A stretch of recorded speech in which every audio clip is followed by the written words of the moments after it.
Welcome to part 17 of the 2018 NFL Draft. Today we will be looking at the 2018 Philadelphia Eagles season. And this has turned into a much better class than I was anticipating, as all 5 of these players are still in the league, still starting in the league, and a fair amount have become important players to the team that they now play for. So we will begin with the 49th overall selection, tight end Dallas Goedert. And Goedert is a bit of an interesting player to me in that we just constantly never seem to see the absolute best that he can do. He's a very good player. I'm not saying he's not, but career high of 5 touchdowns, never played more than, started in more than 14 games. Only more or less appeared in all games once as a rookie. But he does have a pretty undeniable impact when on the field, even as he does somewhat start to slip a little bit in how much they use him, because the Eagles have a substantial number of other weapons now. But we'll now go over here and take a bit of a look.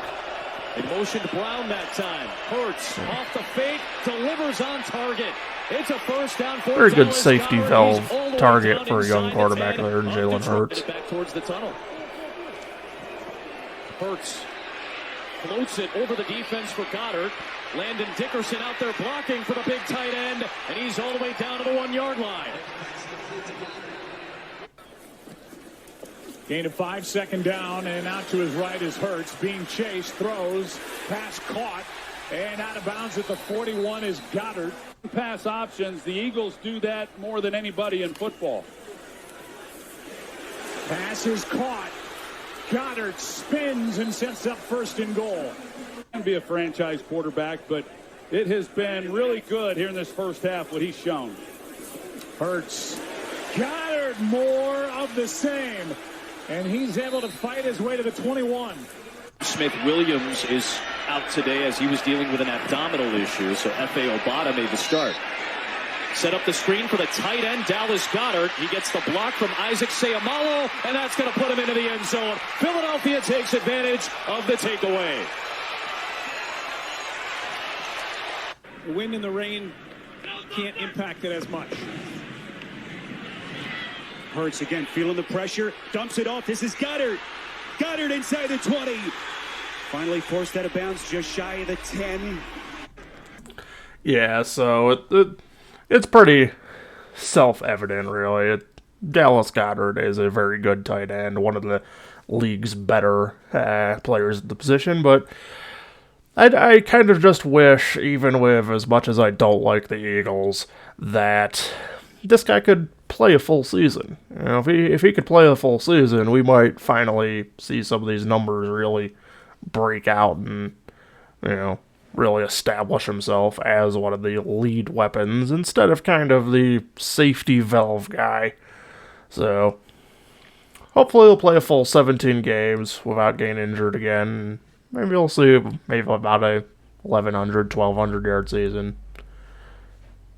Hopefully more than 5 touchdowns, because, Eagles, you're supposed to kind of use the tight ends inside the 20-yard line a little more than you do. But so, next up, going into the 4th round, they selected cornerback Avonte Maddox. And Maddox is another one who's established himself as a player who's good enough to keep around. And interestingly enough, they have never really leaned on him as a starter. 9-13, 6-12, 8-10, 5-16, 8-9 in terms of games started versus games played through his career. But he's put up pretty much almost starting level numbers in spite of the fact that he's not starting every game he plays in. So the one real criticism on the stat sheet I have is that this guy does not really do very much in the way of turnovers. 1 fumble recovery, 4 interceptions in his first 5 years. I would say that could stand to improve, but it's not really a bad thing, I would say.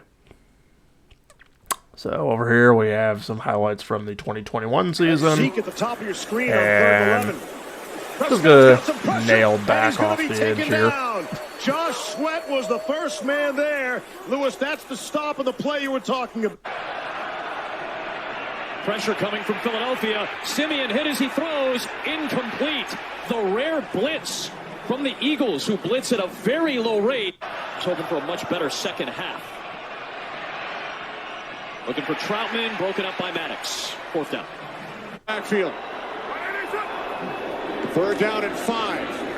Carr under pressure, dumps it off, picked off.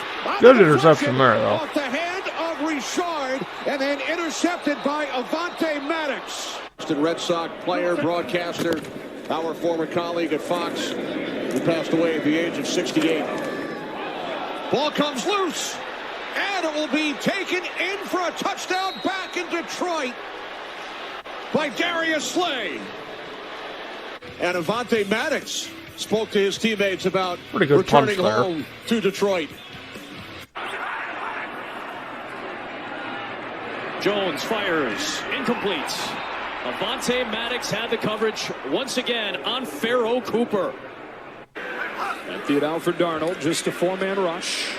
Steps up. Heaves one. Robbie Anderson broke it up at the last moment. Avante Maddox saves a touchdown. 3rd down. Gilbert looking. Nobody open. Throws back corner of the end zone looking for Humphreys. And it's incomplete. Avante. Now, one thing I will kind of say in here, and it does kind of reflect in how many pass deflections he seems to get, is that it seems to be a bit luck-based in that he doesn't necessarily look back for the ball, which I think goes hand in hand with why he doesn't get a lot of interceptions. It's really kind of seems like just a very good reaction time to when you see the receiver's head go around to look for the ball when it's coming. And that results in a very hit-and-miss pass deflection rate, 4, 10, 3, 9, 3, in terms of what he's done over the years. So, I would like to see him get a little better at that. But overall, he's done a pretty good job and a pretty good piece for the Eagles to have.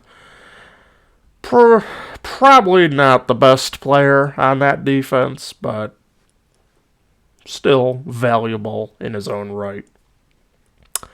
Next up, they followed that up with defensive end Josh Sweat 5 picks later, and Josh Sweat is turning into one of the better pass-rushing defensive ends in the league, as he has had 6 or more in all the last 3 years. One of the players that went over 10 sacks this past year for the Eagles, much as that didn't ultimately end up mattering in the Super Bowl.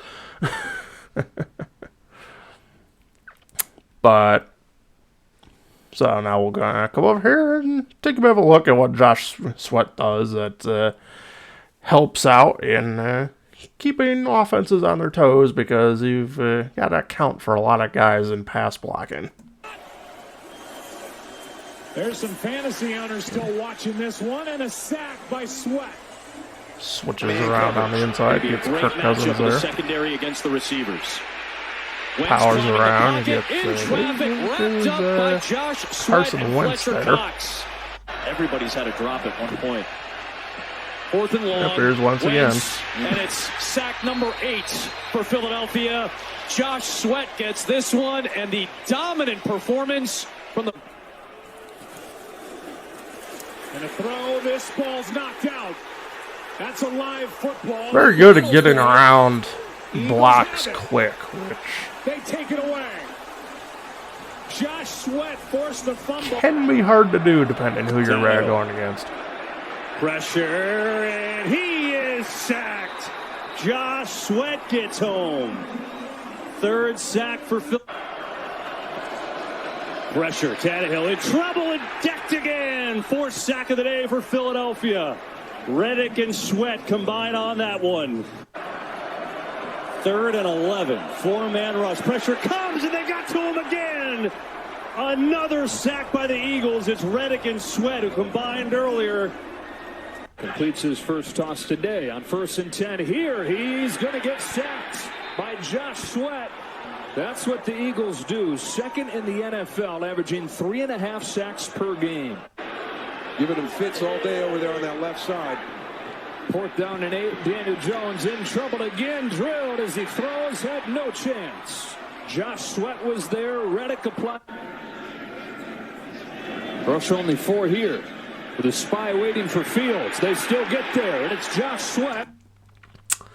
Now, this is not a critique on Josh Sweat. He has a very good awareness of where the quarterback is. He's very good at blowing around the edges. And every now and again, I see a little move in there, just lose the offensive lineman entirely. But I will say, and I said this for the overall Eagles season as well, that they really didn't play a lot of good football teams, and this also translates into not a lot of good offensive lines. You know, you see the Titans there, not a particularly good pass blocking unit. You know, the Bears, Justin Fields was one of the most sacked quarterbacks the whole season. The Giants, another one who's been pretty bad at keeping Daniel Jones on his feet for years now. And it just kind of repeats itself again and again throughout their schedule. You know, you have these offensive lines where there's not really a top pass blocking option. So no wonder 4 guys had 10+ sacks. No wonder this team had, I think, basically the first 70 sack season since I think it was the early 90s that the last team that did that was. And then you see what happens when they come against a good unit. The Chiefs completely shut it down. They didn't get Mahomes once.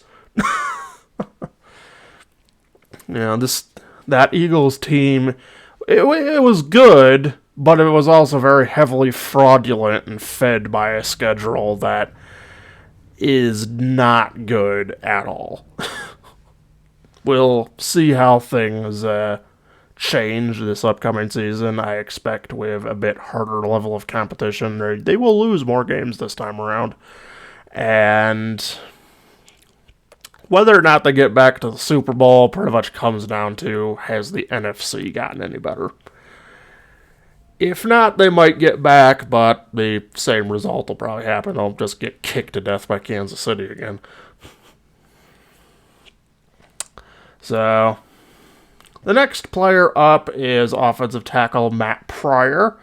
And Pryor, I believe, is the one player in this class who is not actually playing for the Eagles anymore. But he has become a starter for the Indianapolis Colts. And I'm not sure I would consider that a good thing, considering the fact that the Colts' offensive line was absolutely terrible this past season. So, but like I said, still starting, so that's something at least. I would say he's probably a reasonably higher end backup for the position. Not sure if he will be returning to the Colts or not. We'll see what goes on there. A little free agency thing that goes on. And then for the final selection they made, they picked, I believe, a rugby player, Jordan Mailata, and he's actually become a pretty damn good player. And there's actually a bit of a game highlight. This is him over on the left side, in between Dallas Goedert and the left guard. So, pretty good block.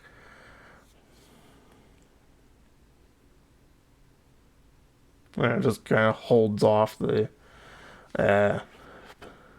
guy coming off the left edge. Doing a very good job of just keeping his man in front of him, giving Jalen Hurts a lot of time to just scan the field, which is definitely something a quarterback like Jalen Hurts needs. You need to be able to look around because he's not exactly gifted as a passer.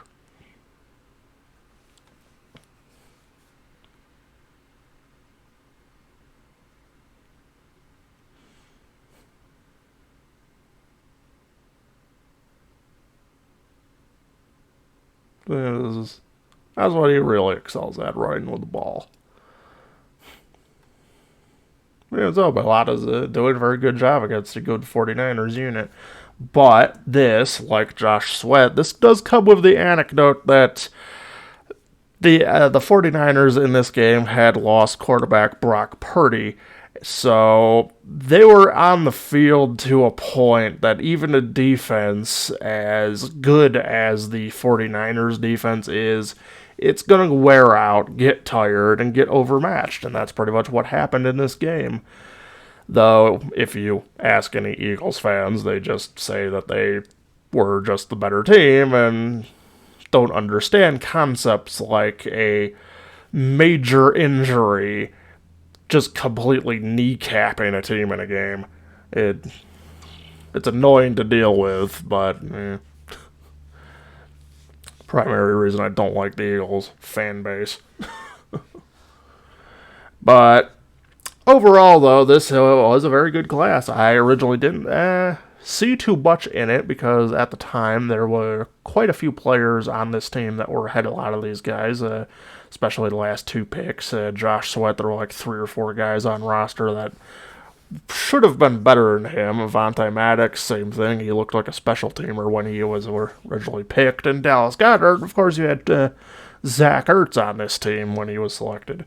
But they've all survived that, rose to the challenge, and so this class moves, I would say, all the way from the original C+ I gave it to A+, because for a small class, for all 5 to largely be starters in the league 5 years later, you don't see that very often.